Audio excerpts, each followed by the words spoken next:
السلام علیکم ورحمۃ اللہ وبرکاتہ۔ حج کا مہینہ قریب آ رہا ہے اور حاجیوں کی حکایتیں ہم آپ کو سنا رہے ہیں۔ حاجیوں کی حکایتوں میں ایک اور حاجی کی حکایت میں آپ کو سناتی ہوں۔ اب تک جو سنائی تھی وہ تھی رونے والے حاجی، خوف خدا والے حاجی۔ اب دیکھیے ایک اپاہج حاجی کی داستان، ایک حکایت کتنی ہی عبرتناک ہے۔ الحمدللہ حضرت سیدنا شفیق بلخی علیہ رحمۃ اللہ القبی فرماتے ہیں کہ میں نے مکہ مکرمہ زادہ اللہ شرفوں و تعظیمہ کے راستے میں ایک اپاہج حاجی کو دیکھا جو گھسٹ کر چل رہا تھا۔ میں نے اس سے پوچھا تم کہاں سے آئے ہو؟ کہنے لگا سمرقند سے۔ میں نے پھر پوچھا کتنا عرصہ ہوا وہاں سے چلے ہوئے؟ جواب دیا 10 سال سے زیادہ ہو گئے۔ میں بڑے تعجب سے اس کو دیکھنے لگا۔ اس پر وہ بولا اے شفیق رحمۃ اللہ تعالی علیہ کیا دیکھ رہے ہو؟ میں نے کہا تمہاری کمزوری اور سفر کی درازی نے مجھے متعجب کر دیا ہے۔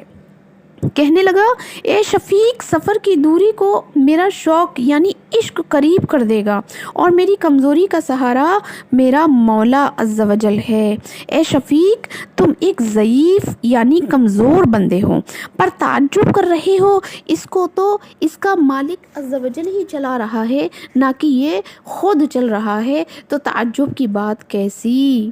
نہ توانی کا علم ہم جوفا کو کیا ہو، نہ توانی کا علم ہم جوفا کو کیا ہو، ہاتھ پکڑے ہوئے مولا کی توانائی ہے۔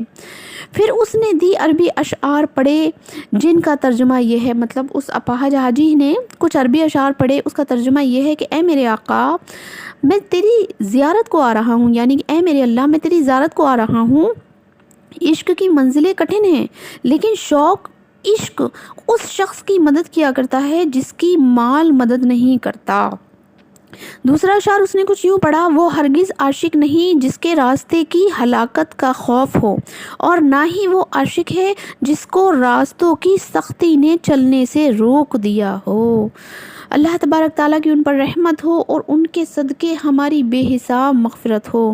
ہم کو تو اپنے سائے میں آرام ہی سے لائے، ہم کو تو اپنے سائے میں آرام ہی سے لائے، ہیلے بہانے والوں کو یہ راہ ڈر کی ہے۔